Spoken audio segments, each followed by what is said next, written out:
are so many of you here who have similar stories, just like I have. But I'm glad to share my story with you. When I got the call about this African Nights here in this university, I said, absolutely, I would be there. Why? Because I'm an African. And any opportunity to share our stories is what we look for. Now, the most rewarding gesture for me on my daily basis is when I meet a wife or a husband out somewhere, even in the streets or in the hospital, and they say, thank you for saving my husband, or thank you for saving my wife. That sense of accomplishment and gratitude is what actually keeps me going.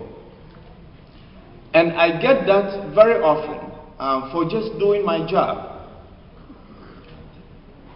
I am the director of the cath lab at Sparks Regional Medical Center, and I'm the chief of cardiology. I don't ever say that, and I don't mention that, because for me it doesn't mean anything.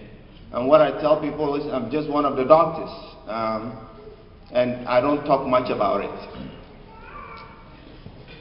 My journey began from a small northern town in Ghana, West Africa. I was born to a father who was a health inspector.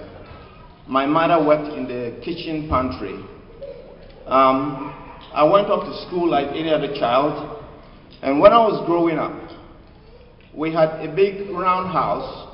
It's a little easier to describe it. If I could draw it, it would be easier. But all the children, we just run around. And when it was time to sleep, you just laid anywhere and you slept. It could have been a cardboard or a mat. You just slept. So the concept of a bed or the child's bedroom has never been a reality to me. And I never imagined that there was anything like that. I took my secondary school entrance examination when I was 13. And for some reason, I was able to pass that test.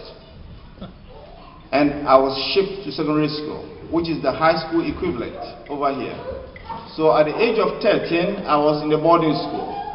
Now, 5 years I spent in school, just like every other kid. We studied, and majority of the time was spent carrying water to our kitchen for them to cook the food for the rest of the students. So the first 2 years, that was what we did. We would walk 5 miles to a pond, we'll get the water and bring the water. And this looked normal to us. We didn't see anything wrong with it, because those who went before us did that, and we did that.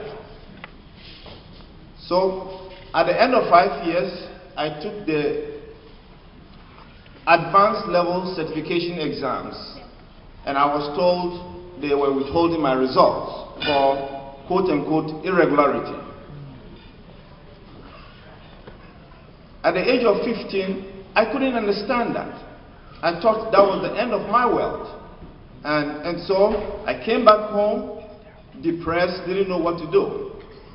So my father sat me down and he said, listen boy, if you think you really did it genuinely, then you can do it again. Then I said, okay, I would. The best form of revenge is massive success. I went back, spent my days and nights studying. Every night I would do it. I did that. At the end of the year, I retook the test. And I had all A's and a distinction. This time, they still thought it was irregular, but they gave me the results. And I was allowed to go to any school that I wanted.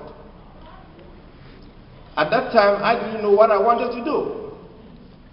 So I went to advanced level school. That's the A level we call it. I knew I liked maths very much. I liked biology. I didn't know about chemistry, and I liked geography. If I combined those four, I couldn't come up with anything. So I said, well, one of my friends said, how about medical school? I said, that sounds like something that I like to do, but I like to be a pilot. And again, my uncle sat me down and said, listen, if you become a pilot, then you will have to work for somebody for the rest of your life, because there is nobody in our family who can afford a plane. So I said, yeah, that sounds reasonable. So medical school may be, because you can always open a clinic outside here and people would come. It sounded logical.